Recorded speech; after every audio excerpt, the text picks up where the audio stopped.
Next up, it's my pleasure to introduce Stephen Randall of the Liberal Party of Canada.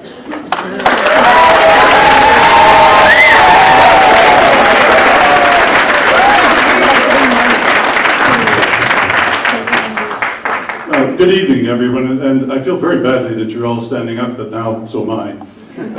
And I'll sit down as quickly as I can. I'd also like to thank Martha.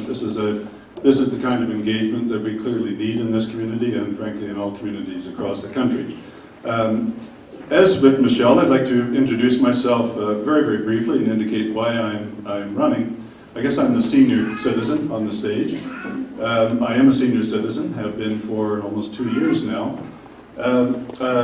Originally from Toronto, I've been in Calgary for 22 years now, since 1989. I served for 12 years as Dean of Social Sciences at the University of Calgary. I was first a department head at McGill University in 1975, in fact before the birth of a couple of the members of the panel up here today.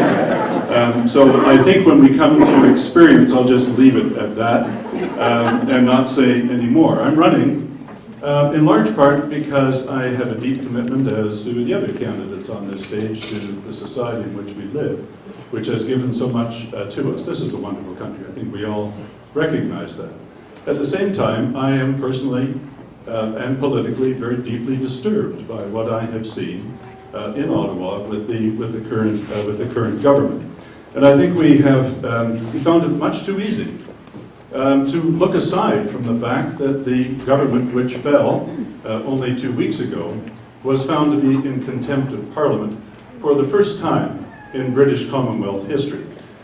This is just not resonating sufficiently in our society. This is a dreadful phenomenon to have befallen a Canadian society. This is the result of a Prime Minister, I think, who does not understand or does not wish to understand the Canadian parliamentary system. This is not a presidential system. We do not vote for a government, we vote for a member of Parliament, one of us on this stage to represent you in each riding. That then forms, through Parliament, a government. That's not the way in which the Conservative government of the past has pursued governance. I think the second comment that really needs to be made is the reality on the economic side. Canada, yes, weathered the financial crisis extremely well. I would argue it did not do so, primarily because of good economic management on the part of the Conservative government. We have a strong regulatory structure in this country, a very strong banking system, which was created largely by Liberal governments in the past, not by the Conservatives.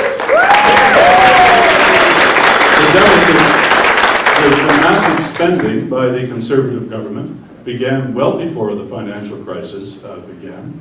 And if you look at the International Monetary Fund data on the performance of Canada's economy in 2009 and 2010, in 2009 there were 60 countries in the world who had better real GNP growth, gross domestic product, growth than Canada did.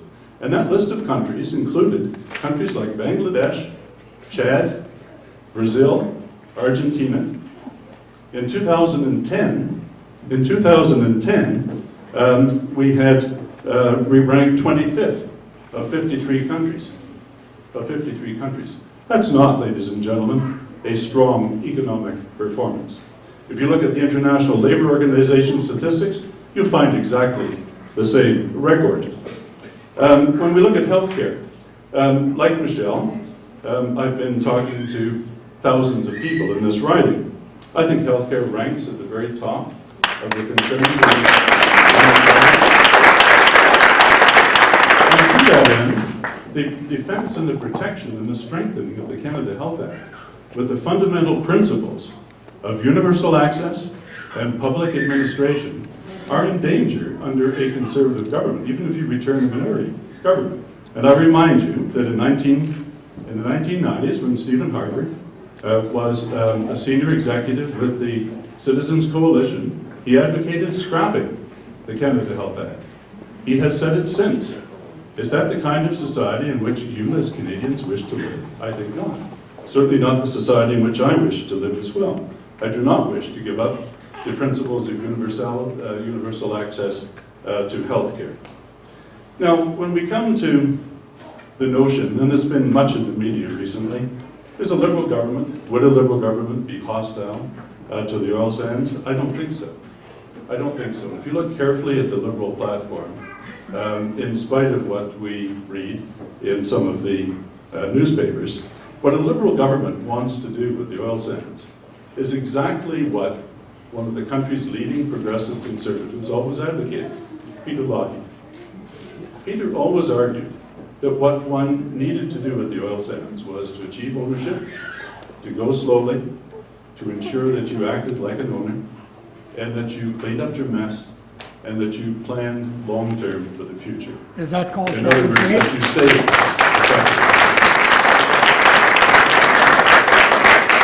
And that is exactly what a Liberal government would do. There's also been criticism of the proposed cap-and-trade policy in the Liberal platform. But let me remind you that that's precisely what the Conservatives campaigned on in 2008, including our predecessor, Jim Prentice, in his riding. Cap-and-trade was viewed as a very positive initiative in collaboration with the United States. The rhetoric in 2008 was a North American-wide cap-and-trade policy. That's exactly what the Liberal Party is proposing. Funds that are raised through the development of those credits under a cap-and-trade policy would stay in Alberta. It's not going to hurt the oil industry. It's not going to hurt the oil sands. And they would be invested through partnerships with the province and in the private sector in green technology, in science and technology to reduce greenhouse gases. Exactly the same things which the Green Party wants to accomplish.